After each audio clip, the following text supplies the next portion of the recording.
আজকে আমি দুপুরে রান্না করতে চলে এলাম, আর এখানে বড় বড় 6 পিস রুই মাছ নিয়ে নিয়েছি। তো মাছের ঝোল করব, তার জন্য এখানে টমেটো কুচি, লঙ্কা চেরা, পেঁয়াজ কুচি, আলু কেটে নিয়েছি, মশলা করে নিয়েছি। তো এদিকে আমি তেল গরম হয়ে গেছে আর একে একে মাছগুলো ফ্রাই করে নিচ্ছি। তো চলো মাছগুলো এখন ফ্রাই করে আমি মাছের ঝোলটা বসিয়ে এদিকে আবার করব একটু টমেটোর টক।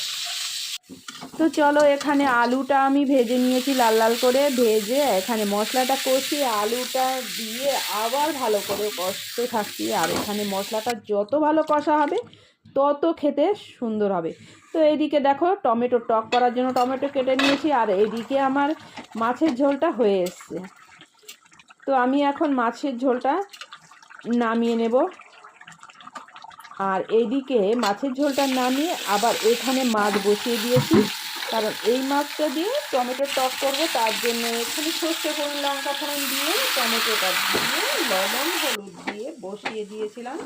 তো দেখো আমার টমেটোর টকটা হয়ে গেছে, আর এদিকে খেতে বসে গেলাম। তো এখানে আমি ডিম কষা করেছিলাম এর আগে, ডিমের পোস্ট দিয়ে ডিম কষা আর রুই মাছের ঝোল, আর এদিকে টমেটোর টক। এই ছিল আজকে আমাদের দুপুরের লাঞ্চ। তো খেয়ে দেখলাম আজকের রান্নাটা অসাধারণ হয়েছিল। তো চলো ভিডিওটা কেমন লাগলো অবশ্যই তোমরা কমেন্ট করে জানিও। টাটা।